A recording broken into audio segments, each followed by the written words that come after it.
My name is Emily, I'm 30 years old and I'm from Brisbane. I moved here from New Zealand about 4 years ago, and I got into health and fitness ever since I was diagnosed with endometriosis and polycystic ovarian syndrome when I was 16, so when I was still at school.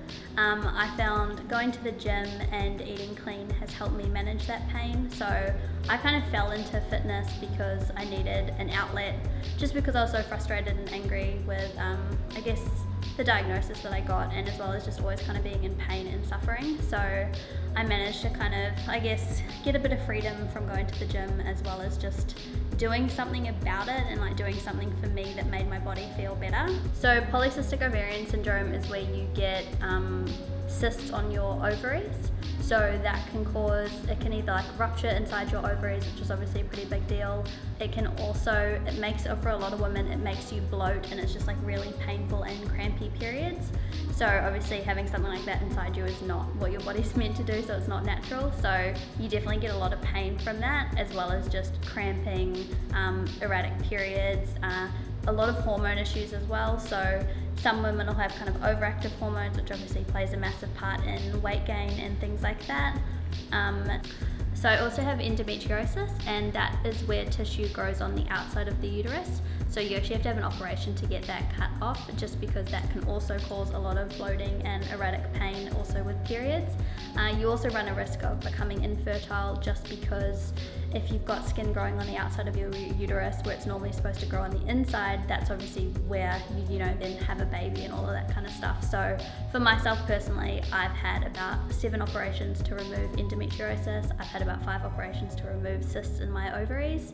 So my fertility rate is not looking too good, but it's something I've kind of dealt with since I was about 18, and I'm 30 now, so I'm kind of used to that. But for me, I've just found I've had to manage it through kind of like my health and my fitness and my eating. So because I've got both PCOS and endo, it's also caused me to have massive amounts of intolerances to food, so I'm allergic to quite a lot of food.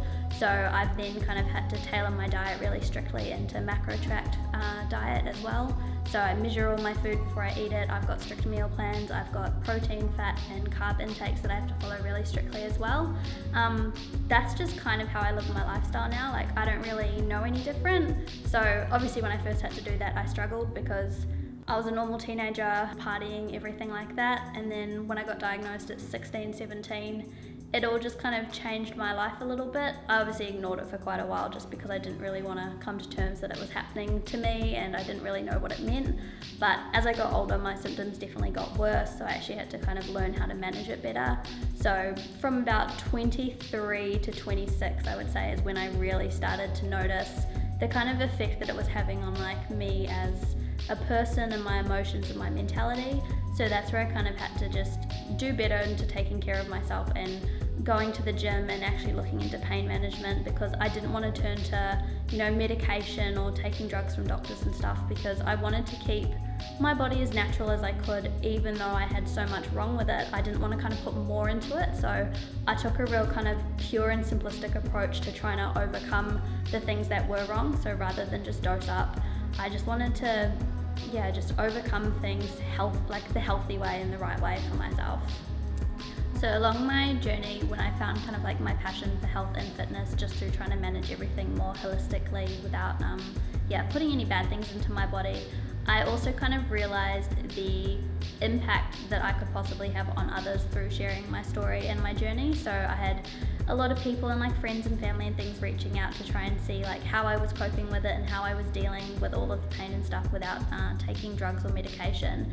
And that's where I got thinking, and I thought, you know, like, if I can speak out to people about how I'm managing my own pain, why can't I help them as well through like training and nutrition? So that's when I then kind of really got into like a deep passion for the gym and health and fitness, and I decided to then become a PT. And that was probably one of the best things I ever did for myself in overcoming all of this, because I actually managed to kind of pass down everything I had learned and all of my trial and errors with my struggle, and also as well just like emotionally and mentally, because it takes a big toll on you. Like, I was mad for years, I was unhappy for years, and I kind of had to bottle that up and hide it from people because it was something that I was suffering with that I didn't really want people to know about. So I just thought like, oh well, if I can work out and go to the gym, I'll be happy.